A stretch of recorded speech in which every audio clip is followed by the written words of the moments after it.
ഒട്ടൂസി മഴയാടി. നീ ചോദിച്ചില്ലേ പുളിശ്ശേരിയുടെ ഗുണം എന്നതാണെന്ന്?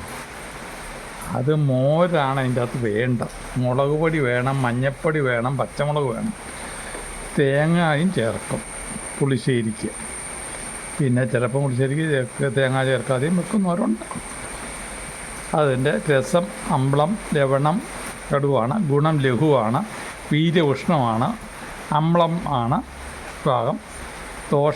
ഇതിൻ്റെ ദോഷം എന്താണെന്ന് വെച്ചാൽ പിത്തവർദ്ധനം ഉണ്ട്, കഫത്തെ ശമിപ്പിക്കുകയും ചെയ്യും, വയറ്റിന് നല്ലതാണ്, ദഹനം ഉണ്ടാക്കും. ഇതിനൊരു കഷ്ണം താഴ്ന്നാൽ ഞാൻ പറയാം, ഇല്ലേ ഞാൻ പറയൂല. ഇനിയും പറയാം. പിന്നെ വാദത്തിനെ പ്രതിരോധിക്കും, വയറ്റിന് നല്ലതാണ്, ദഹനം ഉണ്ടാകും. കാളൻ്റെ ഗുണം തന്നെയാണ് പുളിശ്ശേരിക്ക്. കാളൻ കായൊക്കെ ഇട്ടുണ്ടാക്കും. ചിലയിടങ്ങളിൽ പഴം ചേർക്കുന്നത് കൊണ്ട് അല്പം മധുരരസം ഉണ്ടാകും. പിത്തവർദ്ധന സ്വഭാവമുണ്ട്.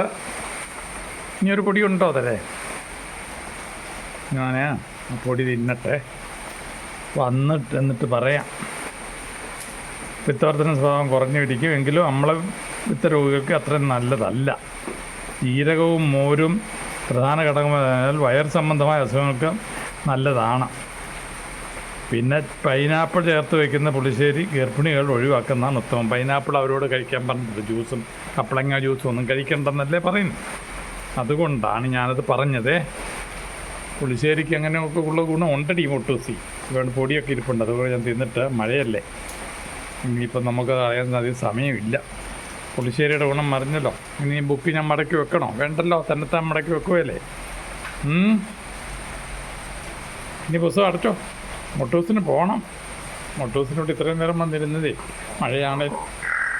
ഞാൻ പോവുകയാണേ കേട്ടോ. ഇനി മൊട്ടൂസിനോടൊന്നും ചോദിക്കരുത്. എടുത്തല്ലോ, വീഡിയോ ഒക്കെ എടുത്തില്ലേ? പുളിശ്ശേരിയുടെ ഗുണം പറഞ്ഞു. പിന്നെ ഒരു പുളിശ്ശേരിയുടെ ഗുണം പറഞ്ഞു. ഇനി പരിപ്പ് കറിയുടെ വേണോ പറയണോ? മുളക് പൊടി, മഞ്ഞൾപ്പൊടി, ഉപ്പ്, തേങ്ങ, വെളുത്തുള്ളി,